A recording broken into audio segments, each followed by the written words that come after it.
Hey, everybody, this is your Mind Translated podcast. This is your host, Jack, so let's get to it.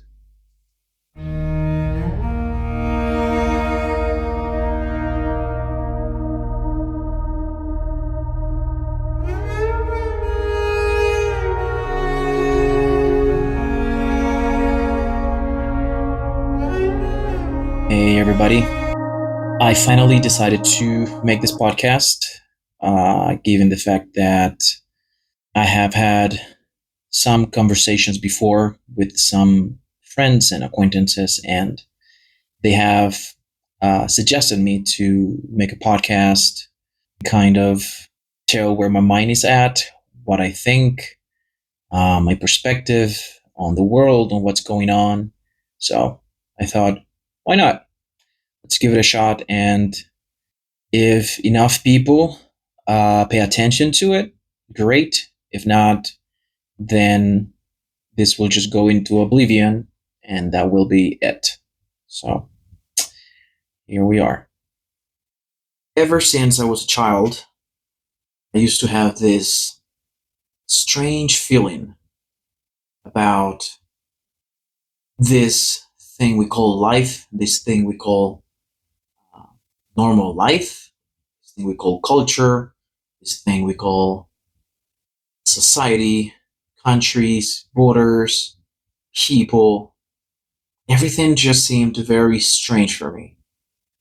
And I remember being very young and trying to find the answers to all these questions that I had being a young child in a small city in my native country of Cuba. I remember being very young and deciding to join the church, Catholic Church. For those of you who don't know, Cuba is a culturally Catholic country, which means that because we were colonized by the Spanish, we are culturally Catholic, but I would say that a big percent, huge percent of the population do not practice Catholicism or visit church on a regular basis.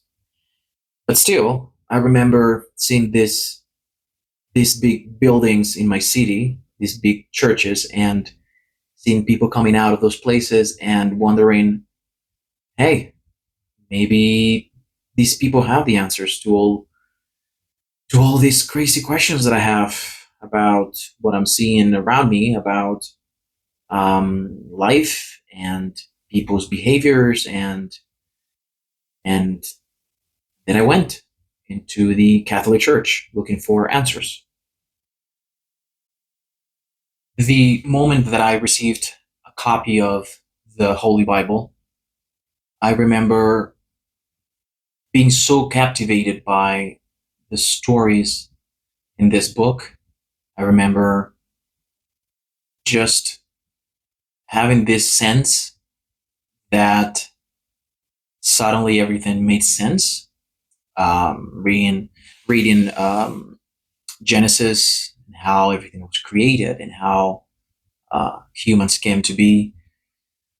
I remember having this sense of, hey, finally I got it, and things make sense. Everything was created by a God, and I shouldn't be afraid anymore because there is a plan to all of this. All of this life that seems very irrational and crazy and seems to have no purpose, suddenly it has a purpose. Now, I found myself in this magical kingdom, in this magical place, reading all these stories, and the problems really started when I found inconsistencies and holes in the stories I was reading. For example, there is this part place in Genesis. If I remember correctly, it was Genesis 6:6, and there was this part, I'm paraphrasing of course, but it said, the Lord regretted that he had made human beings on the earth, and his heart was deeply troubled, or he was grieved in his heart. Now, I had been told by the people at the church that God was omniscient, which basically meant that he knew everything. He knew everything that you think, everything that I think, everything that everybody's thinking, everything that happened, everything that is happening, and everything that will happen forever and ever. Now, that phrase stuck on me, that Genesis 6:6, because I thought, how can God regret having created human beings and animals as well? If I remember correctly, that was in the phrase of Genesis 6:6. How can a being, a God, something that is omniscient, something that knows everything, how can it regret to have created something?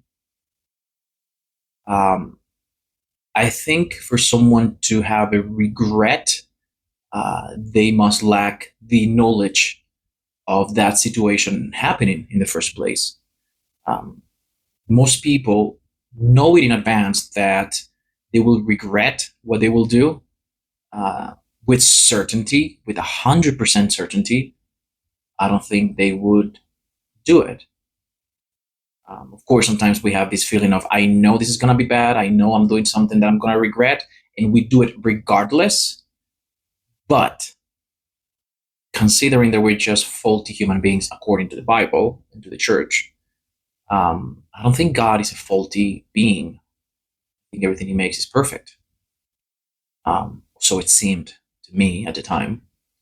But that was the first thing that stuck in my head, and it was very hard for me to get it out of there. I started having doubts and questions about this being that was all knowing. And like this, there were many other inconsistencies and um, things that I was reading on this beautiful, amazing book that didn't really make sense to me. Plus, the fact that some behaviors at the church didn't seem to go according to the teachings they were preaching, or the God that I was reading about, especially in the New Testament, because the Old Testament is just this vengeful and hateful God trying to destroy humanity. And in the New Testament, we see another side of him. But then at the church, I would see certain rules and behaviors that didn't uh, comply with what the teachings were, or with what the book was about. And for example, I remember that people wearing shorts could not enter church, which didn't make a lot of sense to me. I thought, if Jesus was preaching to beggars and prostitutes, I don't think he would have a problem with people wearing shorts at church. Mind you, I was 12 years old at the time that this was happening, so I was probably just being dumb. And whoever's listening to this right now, please enlighten me. But this didn't make any sense. Something else that was troubling me was the fact that we had many statues inside the church, Catholic church, in my city. We had, I think, John the Baptist in one corner, Jesus Christ on the cross right in the center. We had other angels on another side, and we had, I think, St. Peter statue on another side. And people would come and bow to these statues, especially to Jesus on the cross statue in the center. And I remember they were teaching about the Ten Commandments, and there's one of them that says, "You shall not worship um, anyone that is not me, anyone that is not your God, or you shall not worship any other gods," or something along those lines. I'm paraphrasing again, of course. But then I was seeing people bowing and worshiping these symbols. This was very strange for me, because I understood right away that do not do this meant do not do this. They were doing it anyways. So I didn't know if it was on purpose, they were doing it on purpose, if they just didn't know, or couldn't discern the truth, or couldn't understand the real meaning. Uh, or maybe I was the one who was wrong. So there was that. I left that church and I went to a Protestant church in my city. So I thought, hey, maybe these people have the answer. Maybe these people have a different version of this book. Maybe they have the real truth, quote unquote. So I started visiting this Protestant church in my city, and voila, they didn't have any symbols or statues or anything of the kind. And immediately I said, I got it. This is the one. They got it. They understood what the book is about. But then again, the behavior in the church was what made me leave that church too. Um, I remember people being very well dressed, and usually it was people who belonged to the high class of the city who were going to that church to receive more blessings. Um, and I remember this guy who was a beggar, a homeless guy. I should say it's more a homeless guy than a beggar because I never saw him begging for anything. But he would come to the church and everybody knew him, but he was homeless. And the church was a rich place, and the priest, he had a beautiful rich house. And nobody ever invited that guy for dinner, lunch, snacks, or at least to take a shower. And that, I remember, struck me as, this is not okay. I'm separating, of course, the God from the Bible and people's behavior, but I thought to myself, if these people are the ones saying that they follow God and they worship God and they know the truth and their God is the real God, I don't know if I want to follow these people. I don't know if I want to be part of this group because they don't do what they preach. So I left that church too. Now, I am not in no shape or form bashing the church or any religion whatsoever. My